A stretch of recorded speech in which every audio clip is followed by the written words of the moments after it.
Bien, alors bonsoir les amis, et nous nous retrouvons donc pour notre rendez-vous hebdomadaire pour l'étude de la paracha d'après l'enseignement de Rabbi Yehuda Ashkenazi, Manitou. Alors, notre paracha s'appelle Beshalach. Beshalach, quand il a chassé, et elle commence par le fait Vaïhi Beshalach paro et ha'am, et ce fut quand le pharaon a chassé le peuple, Velonacham Elohim derrière Pelishtim, et Dieu ne nous envoie pas par la route des Pelishtim, et on va aller vers le désert. Mais il nous est remarqué qu'on a un grand problème. Il faut s'habituer à relire la Torah avec des yeux d'enfant, sans connaître ce qui va se passer après, sans se rappeler le fait qu'on l'a déjà étudié 10 fois, et essayer de comprendre ce que dit le texte. Et dit Manitou, si on lit le texte en lui-même, juste en écoutant les mots, mais c'est affolant ce qui est marqué. On arrive maintenant au summum. Ça fait 3 parachiotes. Que l'on parle de l'exil en Égypte, on parle des souffrances, de l'esclavage, on parle du fait que Moshe a été choisi pour aller sortir le peuple d'Égypte à travers 10 plaies qui vont frapper l'Égypte. Et le texte était clair. Quand Moshe a reçu sa mission devant un buisson ardent, Dieu lui a dit והוצאתי אתכם מתחת סבלות, לכן אמור לבני ישראל, parle aux enfants d'Israël, אני Adonai, je suis Dieu, והוצאתי אתכם מתחת סבלות מצרים, je vous sortirai des travaux de l'Égypte, והצלתי אתכם מעבודתם, je vous sauverai de leur esclavage, וגאלתי אתכם בזרוע נטויה ובשפטים גדולים, je vous délivrerai grâce par mon bras étendu avec des grands miracles, et la carte est Tremli, je vous prendrai comme pour être mon peuple. Qui c'est l'acteur qui s'occupe de nous faire sortir d'Égypte? C'est Dieu. Je suis Dieu. Ve'otseti, ve'itzalti, ve'ga'alti, ve'lakarti. Le sujet de tous ces verbes, c'est Dieu. Et voilà qu'on arrive à la conclusion de l'histoire. Et qui est l'acteur principal? Vaïhi Beshalach Paro, quand le pharaon a chassé les Juifs.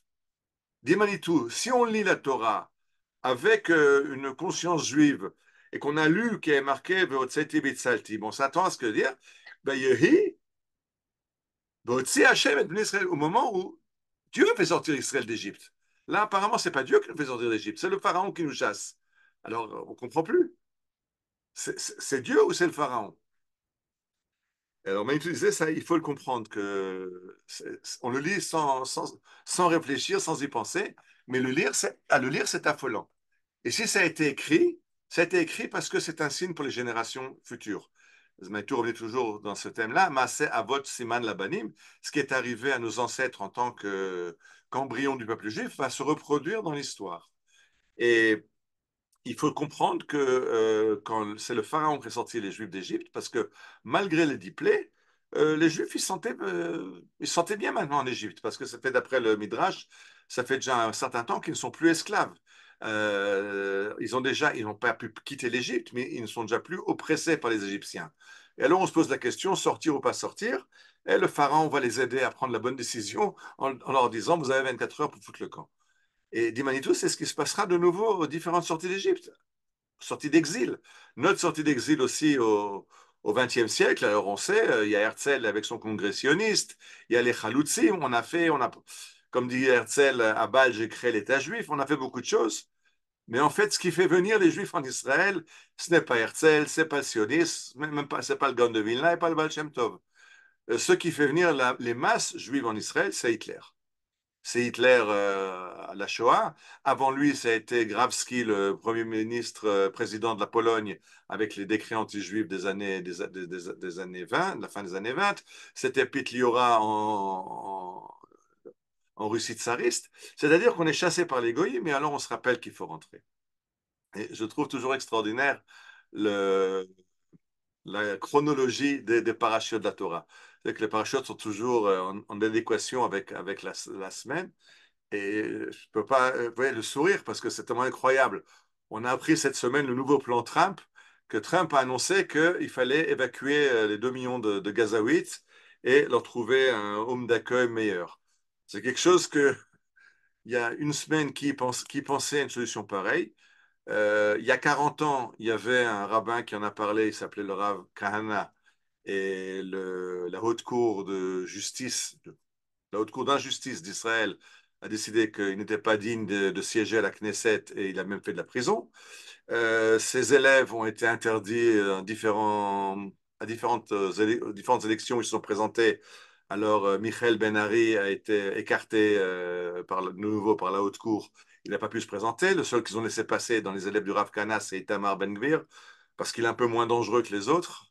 Euh, mais c'est incroyable que c'était ce qui a été dit par le Rav Kana il y a 40 ans, ce qui a été repris par un général de l'armée israélienne qui s'appelait, on appelait Gandhi, son surnom c'était Gandhi, qui avait créé un mouvement politique qui s'appelait TET. TET, c'est la première lettre du mot transfert, en disant il faut transférer les Arabes, c'est la seule solution viable pour Israël. Quand il a dit ça, c'était aussi insupportable en Israël, on essaie de le bloquer, et il a été finalement assassiné, Rehavam Zevi Gandhi.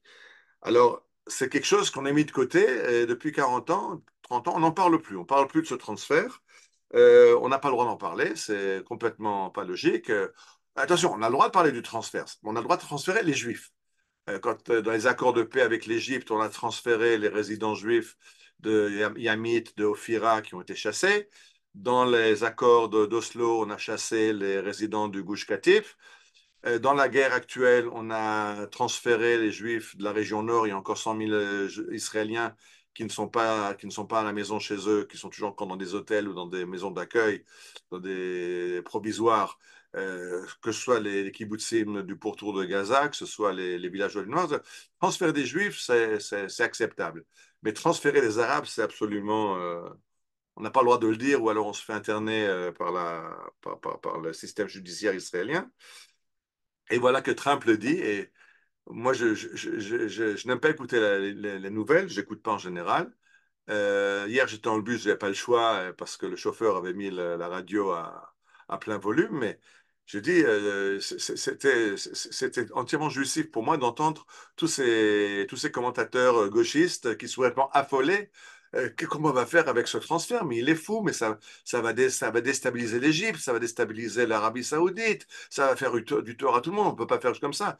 Je pense, j'ai pas lu les médias français, je pense qu'ils doivent être tout aussi affolés. Mais quand c'est Trump qui décide, ben, il fait ce qu'il veut et personne ne peut le dire le contraire.